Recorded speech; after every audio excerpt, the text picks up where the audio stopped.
Mesmo que já se tivesse esquecido que hoje é o Dia dos Doutores, eu já lembrei. Já lembrei e os nossos especialistas estão cá para continuarmos a folhear o abecedário da saúde. Hoje vamos começar a partir da letra M e imaginem já a quantidade de letras que nós vimos neste abecedário. Já vamos na letra M e para a frente. Toda a gente preparada? Sim. Vêm aí os doutores.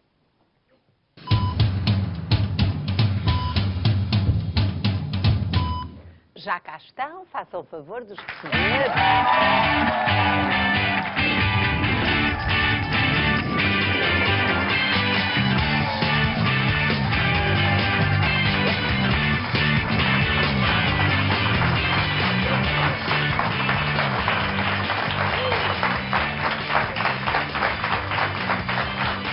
Muito boa tarde, sejam muito bem-vindos. Começo por apresentar o nosso painel de especialistas. Hoje quem cá está é a médica dermatologista Alexandra Osório, o clínico geral Pedro Lopes, a médica cardiologista Teresa Gomes Mota e o médico pediatra Sérgio Pinto.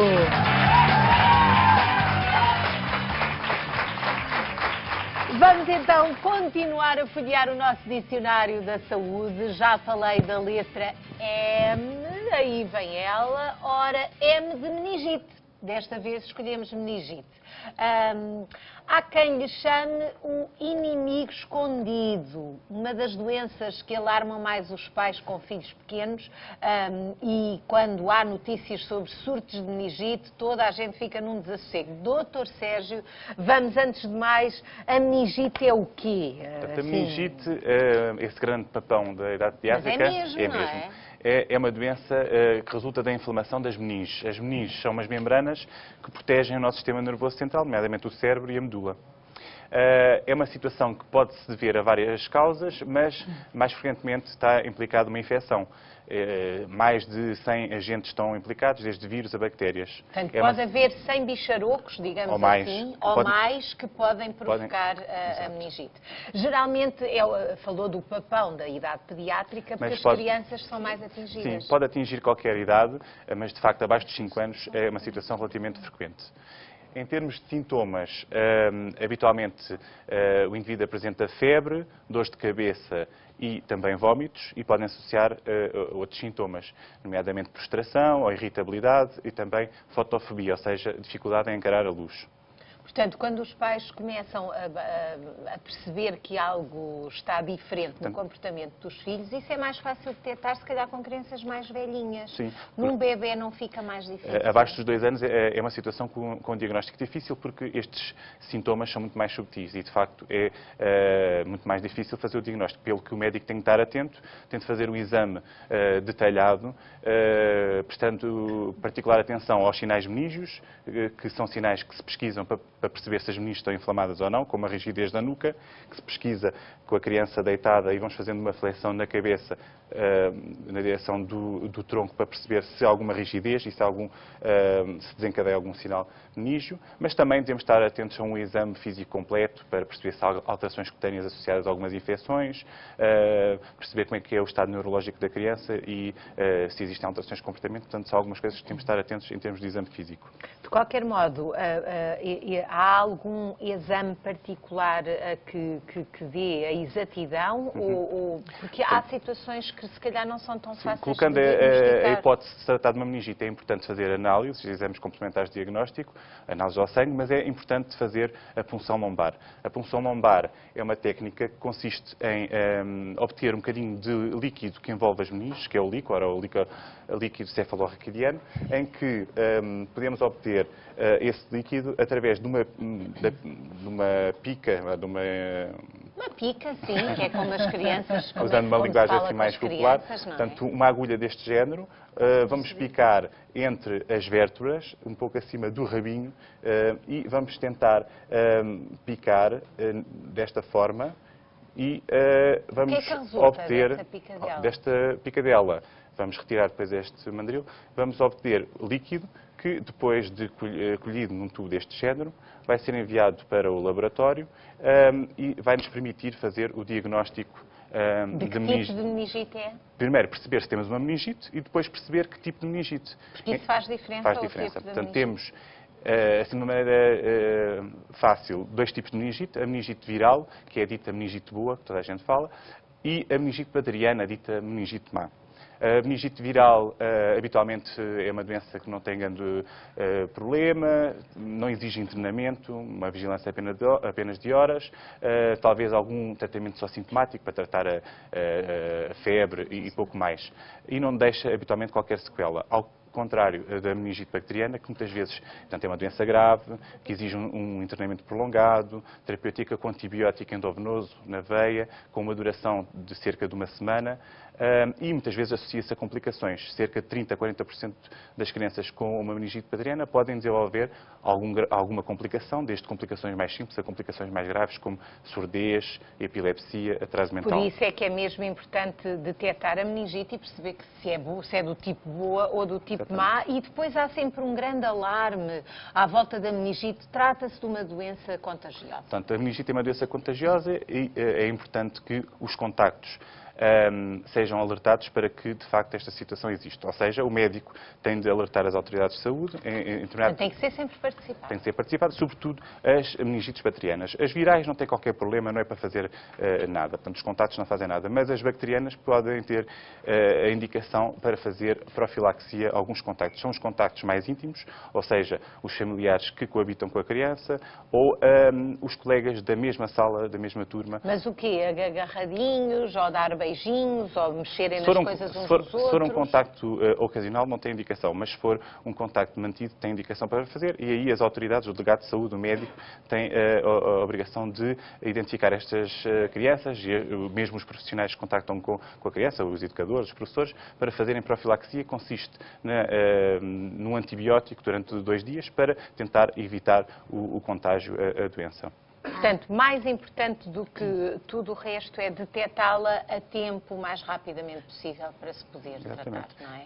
E depois temos ainda a prevenção em termos de vacinas. Existem várias vacinas que previnem contra vários agentes que causam meningite. Por exemplo, o nosso Plano Nacional de Vacinação tem a vacina contra o vírus da papeira, contra a bactéria Haemophilus influenza, contra a bactéria meningococo C.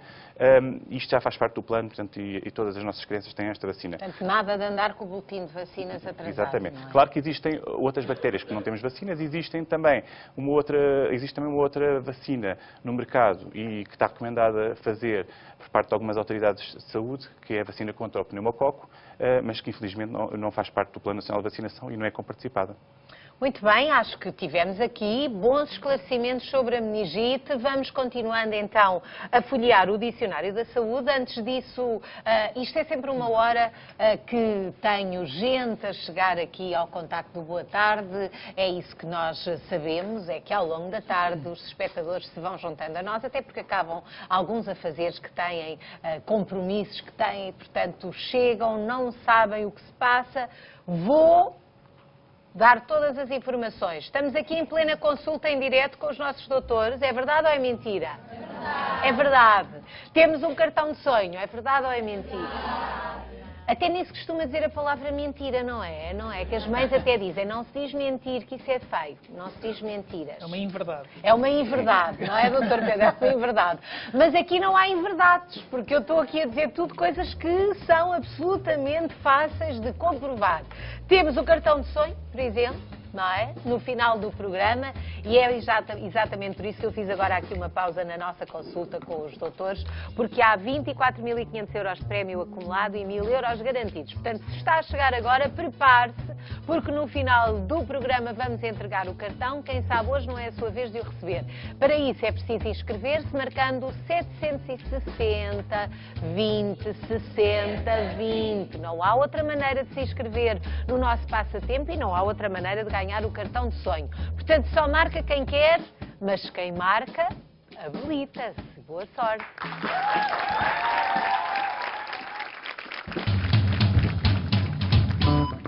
Já a seguir, os doutores falam sobre narcolepsia, um distúrbio do sono, e ainda vão explicar o que é a OZN. Então, M, meningite, vamos para o N de narcolepsia. Quem é que nunca sentiu aqueles sonos durante o dia, depois do almoço ou quando estamos a ver um filme? Assim, essas situações que podem acontecer até com alguma regularidade. No entanto, aquilo que nem todos sabem é que, havendo uma sonolência excessiva e episódios de adormecimento durante o dia, isso pode significar algo mais grave. Dr. Pedro, portanto, algo mais grave, uma narcolepsia. Como é que isto se diagnostica? A narcolepsia é uma perturbação crónica do sono, que não se conhece a causa. Pensa-se que existam aqui alguns fatores hereditários que predispõem para o aparecimento desta situação, e aquilo que se encontra nestas pessoas é uma vontade incontrolável de dormir, independentemente das circunstâncias. Que o pai ou a mãe também podem ter, é isso? Exatamente. Isto é uma doença que não é uma doença das pessoas mais velhas ou das pessoas que dormem mal. Isto pode aparecer a partir, aliás, o pico de incidência entre os 10 e os 25 anos, portanto é relativamente frequente em pessoas até jovens. E o que acontece é que a pessoa, independentemente das circunstâncias, podem estar a trabalhar, a estudar, no cinema, a conviver com os amigos, a ter uma conversa e de repente adormecem. E isto acontece de uma forma crónica, muito regular, e é muito incapacitante e disruptiva daquilo que é a qualidade de vida da pessoa, porque muitas vezes também socialmente não é compreendido. Existem fundamentalmente 4 sintomas importantes. O primeiro é a hipersonolência, ou a sonolência excessiva durante o dia, em vários momentos do dia, que podem ser os momentos monótonos, mas não têm necessariamente que ser momentos monótonos. Depois pode haver uma outra situação, que é uma perda súbita do tónus muscular, que se chama, é uma palavra parecida, que é cataplexia. Em que Isso quer dizer o quê? Cataplexia é uma perda da tonicidade muscular que acontece ao longo do dia em movimentos, em situações normalmente associadas a emoções, que podem ser emoções até positivas ou emoções negativas.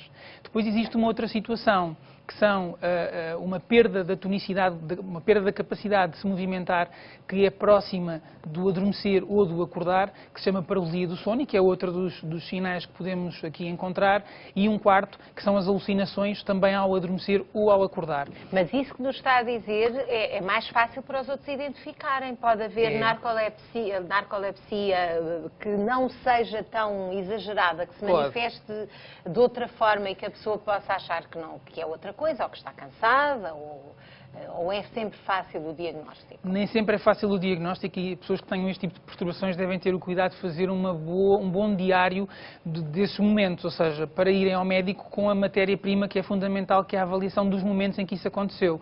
Muitas vezes em patologias que têm este tipo de características, como a dor de cabeça, as cefaleias ou este tipo de perturbações do sono, se nós não tivermos esta boa caracterização no momento da consulta, não conseguimos depois fazer uma avaliação adequada. Aqui temos uma pessoa que adormeceu ali numa ocasião que não se estaria à espera, não é? Isto pode acontecer nos momentos mais inesperados, inclusivamente até nos momentos de intimidade, que é uma coisa um bocadinho desagradável Mas há relatos disso. Há relatos disso, e é uma das consequências da situação. Não quer dizer só que o filme é chato ou que as notícias não agradaram à pessoa.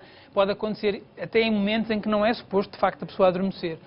Tendo em conta que estamos a falar de pessoas relativamente jovens, isto pode prejudicar a capacidade de trabalho, pode prejudicar a capacidade de estudar, pode inclusivamente ser um fator de risco para acidentes, e portanto é um aspecto que é muito importante, é as pessoas que têm esta doença terem sempre o cuidado a conduzir, sempre que tenham este tipo de sintomas, de tomarem medidas para prevenirem, de facto, consequências de maior gravidade pelo facto de adormecerem de uma forma súbita. Mas isto não significa que a pessoa, durante as horas de dormir, que tenham menos horas de sono do que outras? Ou significa não necessariamente. Sim, não necessariamente. Não necessariamente. São pessoas que podem, à partida, também ter perturbações do sono, e normalmente esta situação pode associar-se, por exemplo, à apneia obstrutiva do sono, que é uma outra situação em que a pessoa tem paragens respiratórias durante o sono, mas não tem necessariamente que ser assim. Portanto, não tem que haver uma outra doença de base que favoreça isso. Pode acontecer enquanto doença isolada e deve ser sempre contextualizada nesse sentido. É muito importante que, se isto acontecer, de facto, além dos inconvenientes sociais de relação com os outros... É muito perigoso, não é? Que a pessoa não antecipa se vai adormecer ou não. Imaginemos uma pessoa que é um operário numa fábrica que manipula, por exemplo, uma empilhadora, que vai a conduzir e que de repente tem um episódio destes, um episódio súbito de sono. Consequências Pode ter trágicas, consequências não é? para o próprio e para os colegas de trabalho que não estejam, obviamente, a contar com uma condução Isto tem cura? desgovernada. Não tem cura. Existem alguns medicamentos que podem ajudar a minimizar os sintomas. Alguns são estimulantes, outros são antidepressivos.